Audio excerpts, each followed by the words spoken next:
आढळराव पाटील चांगल्या प्रमाणात कामं करतात हे आम्हाला बी चांगला अनुभव आहे.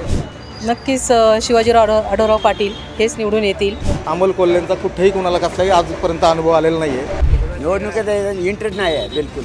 नाही ना, मोदी त्याला हाकलून द्या.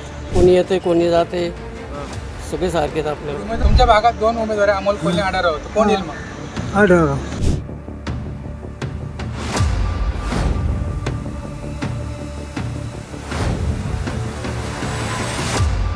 आढळराव पाटील चांगल्या प्रमाणात कामं करतात हे आम्हाला बी चांगला अनुभव आहे. हडपसर विभागामध्ये चांगल्या हिशोबाने कामं करतात हे एवढं मला माहिती आहे. आणि 100% येणार, 100%. किती मतं निवडून असं वाटतं? नाही एवढं काय सांगता येत नाही, पण ते येणार एवढं मात्र मला माहिती आहे. नक्कीच शिवाजीराव आढळराव पाटील हेच निवडून येतील. कारण कसं आहे की जसं की आपले मोदी साहेब आहेत, तर त्यांनी सेंट्रलकडनं ज्या आपल्या महिलांसाठी ज्या योजना राबवल्या गेलेल्या आहेत, जसं की सुकन्या योजना असू दे, समृद्धी योजना असू दे, किंवा महिलांसाठी 50% आरक्षण असेल, किंवा बचत गटासाठी काही योजना, म्हणजे ह्या ज्या काही योजना महिलांसाठी ज्या आहेत त्यांनी राबवलेल्या, तर त्याचा नक्कीच आम्हाला अभिमान पण वाटतो आहे. आणि जसं की आपले आढळराव पाटील जे आता उमेदवार आहेत, तर गेले त्यांचे 15-20 वर्षाची जी कारकिर्दी बघितली गेली आपण, तर त्याच्यामध्ये त्यांनी सततचा जो आढावा जो असतो की सेंट्रलपर्यंत त्या गोष्टीची मागणी करणं आणि ते आपल्यापर्यंत ते योजना आणून देणं, तर नक्कीच ते तर निवडून येतीलच. आणि आमचा सगळ्यांचा त्यांना पाठिंबा आहे. आणि मी जनतेला सगळ्यांना विनंती करेल की त्यांनाच निवडून आणावं, कारण शेवटी घड्याळ आहे आणि हेच मत आपले मोदी साहेबांना जाणार आहे. कोणाचं बघायला भारी वाटतं इकडे? कोल्हे, अमोल कोल्हे. म्हणजे अमोल कशावर म्हणजे त्यांची कामं आहे तशी, हडपसर, शिरूर वगैरे या साईडला कामं आहे त्यांची. भारतामध्ये पंतप्रधान कोण होईल? राहुल गांधी. राहुल गांधी म्हणजे इंडिया आघाडी. मोदी काय नको? काय नाही नको, मोदी त्याला हाकलून द्या.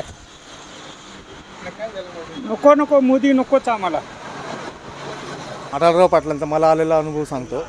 माझ्या आत्याची बायपास सर्जरी होती आणि त्यासाठी मी त्याला खासदार फंड मिळतो, म्हणजे 15,000 रुपये मिळतात. त्यांचं प्रभात रोडला ऑफिस आहे, म्हणजे डगारवारी कॉलेजच्या समोर ऑफिस आहे त्यांचं. मी तिकडं गेलो, तिकडं रेफरन्स मी योगेश टिळेकर यांचं नाव सांगितलं की त्यांच्याकडून आलेलो आहे. आणि मी त्यासाठी तो अर्ज केल्यानंतर प्रभात रोडच्या ऑफिसवरून मला त्यांचं पत्र आलं त्यामध्ये की तुमचा फॉर्म घेऊन, तुमचा अर्ज घेऊन साहेब दिल्लीला गेलेले आहेत. आणि त्यावेळी त्यांचे 15,000 रुपये माझ्या आत्याला ते मिळाले बायपास सर्जरीसाठी. म्हणजे ते काम करतात आणि चांगलं काम करतात. अमोल कोल्हेंचा कुठेही कोणाला कसलाही आजपर्यंत अनुभव आलेला नाही आहे. कोणतरी चर्चेमध्ये तरी बोलतं ना की बाबा अमोल कोल्हेंची मला अशी मदत झाली, तशी मदत झाली, असली काय कुठून तरी ऐकायला जर मिळलं तर माणूस मतदान करेल ना. आणि त्यांची कुठली चर्चाच होत नाही आहे आणि होणार पण नाही. आढळराव पाटील 100% जिंकतील. कसं वाटतं निवडणूक? कशी वाटते निवडणूक? निवडणुकीत इंटरेस्ट नाही आहे बिलकुल. याच्यात तिकडे ह्या पक्षातून तिथे जायचं, त्या पक्षातून, त्यांच्यासाठी ते करतात. लोकांसाठी काय? लोकांसाठी काय केलं त्यांनी सांगा ना तुम्ही. मागच्या 5 वर्षात काय विकास झाला? काय 5 वर्षात काय विकास नाही तुम्ही बघत आहे. आमच्या तर आहे काहीच नाही. लाईट आमच्या 15-15 दिवस लाईट येत नसते आमच्याकडे. लाईटीचा प्रॉब्लेम आहे, रोडचा प्रॉब्लेम आहे. करणार काय? येत नाहीत परत. कधी येतं 5 वर्षानंतर परत येत नाही तर कधी. अमोल कोल्हेंना संसदरत्न मिळाला पुरस्कार. हा बरोबर आहे, पुरस्कार त्यांच्यासाठी मिळाला. लोकांसाठी काय केलं त्यांनी? जनतेसाठी काय केलं? तुमची कधी त्यांची भेट झाली का? भेट काय, आम्ही आमचं इथं आले की भेटून जातात ते. पण 5 वर्ष एकदा निवडून गेले की परत येत नाहीत. फायदा काय? एकदा भेटून जाऊन फायदा काय त्याचा? कोणी येते कोणी जाते सगळे सारखेच आपल्याला. उमेदवार माहिती आहे आपल्या इथले? उमेदवार कोण? माहिती आहे. सांग नाव सांगाल तेवढे. कोणते उमेदवार? इथं आपल्या शिरूरमध्ये आता हे आढळराव, हे कोल्हे. बस इथं आले का दोन्ही उमेदवार? दोन्ही येऊन गेले. कोणाचं काम चांगलं वाटतं? येऊन गेले फक्त. काम पण चांगलं वाटतंय? काम आता सगळ्याचे सारखेच आहे. मी सांगतो काय, कामाच्या बाबतीत काही कोणाला देत गॅरंटी देता येत नाही. सरकार कोणाचं येईल वाटतं यावेळेस? सरकार तर आता मला वाटतं BJPचंच येईल. आणि चांगल्या ह्याच्यासाठी जर पाहिजे असेल ना, जनतेच्या सुरक्षेसाठी, हे हल्ले बिल्ले होतात यांच्यासाठी चांगलं येते सरकार. आतापर्यंत कितीतरी अतिरेकाचे हे जे हल्ले व्हायचे, तसं BJP आली तेव्हापासून हल्ले जरा कमी झाले. का मोदी का? इंडिया आघाडी का नको? इंडिया आघाडी का नको? काय कामच केलेलं नाही त्यांनी. काय केलं सांगा? 2.5 वर्ष होता, 10 वर्ष मागं म्हणूनची कामं सांगा. आणि आल्यापासून 9 वर्षात किती कामं झाल्यात, काय केलं नाही सगळंच कामं केलेली आहे. तुमच्या भागात 2 उमेदवार आहे, अमोल कोल्हे आढावा होतो, कोण येईल मग? आढळराव. आणि हे लोक असे आहेत ना भाऊ, त्यांचे काम निघून गेल्यानं मग ते तुम्हाला ओळख नाही देणार. हां, मग तुम्ही कोण आम्ही कोण. आणि आता असा वेळ आला ना तो आता म्हणणार काय माहिती है का, तुम लड़ो हम कपड़े संभालेंगे.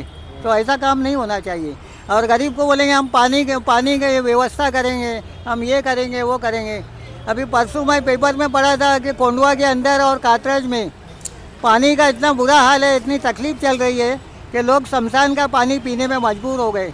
यहाँ का जो हवा है, सब लोग बोल रहे हैं दादा पाटिल का काम अच्छा ये बार आएंगे. जो 5 साल पहले थे तो अभी उनकी हवा चल रही है. और ये मैं नहीं बोल रहा हूँ, दुकान के कस्टमर लोग, यहाँ की पब्लिक, यहाँ की जो हवा है वातावरण वो बता रहा है ना. मेरा बोरी समाज बता रहा है, क्योंकि हम लोग तो बहुत कीमती है, 0 पॉइंट है. तो ये पब्लिक की मैं बता रहा हूँ कि क्या अपेक्षा है, ऐसा मैं बता रहा हूँ. और सबको ये बार काम भी मांगता है, रोज़गार मांगता है. वो हिसाब से सब लोग कंटा ले लें. ना मंदिर में इंटरेस्ट है, ना मस्जिद में इंटरेस्ट है, ना गुरुद्वारा में इंटरेस्ट है, ना चर्च में. उसको सबको रोजी रोटी मांगता है. क्यों कि ये नहीं है तो घर में भी कंकास होता है. बीवी बोलती शक्कर लाओ, दूध लाओ, सब्जी लाओ, कहाँ से लाएंगे पैसा भी तो मांगता है ना. तो अभी ये सब भूल गए पहले का. सबको रोजगार मांगता बस. यावेळी आढळराव पाटील विजयी होतील याची सर्वत्र चर्चा आहे. याचं कारण असं आहे की कुठल्याही लोकप्रतिनिधीचं तसं पाहायला गेलं तर आंबेगाव तालुक्याकडे पूर्ण दुर्लक्ष आहे. कारण चाकण आंबेठाण चौक जी रस्त्याची दुरावस्था आहे, नाशिक हायवे असा म्हणता येणार नाही, अतिशय घाणेरडं काम लोकप्रतिनिधींचं त्या भागामध्ये आहे. कोल्हेंचं असू द्या, कोल्हेंचं सांगायचं झालं तर 5 वर्षामध्ये कधीही ते कुठल्याही प्रभागामध्ये, कुठल्याही लग्नामध्ये, दहाव्यामध्ये, मैतीमध्ये कधीही फिरकलेले नाहीत. त्याच्यामुळे कुठलाही नागरिक त्यांना मतदान देईन असं वाटत नाही. त्यापेक्षा मागील 15 वर्ष आढळराव पाटलांचं काम चांगलं आहे. त्यांनी त्या भागामध्ये विकास केलेला आहे. जनसंपर्क, लोकसंपर्क त्यांचा चांगला आहे. आणि कोंडवा बुद्रुकचं म्हणायचं झालं किंवा हडपसरचं म्हणायचं झालं, जरी इथं राष्ट्रवादीचा आमदार असला तरी आमदारापेक्षा माजी आमदार योगेश अण्णा टिळेकर यांचं काम चांगलं आहे.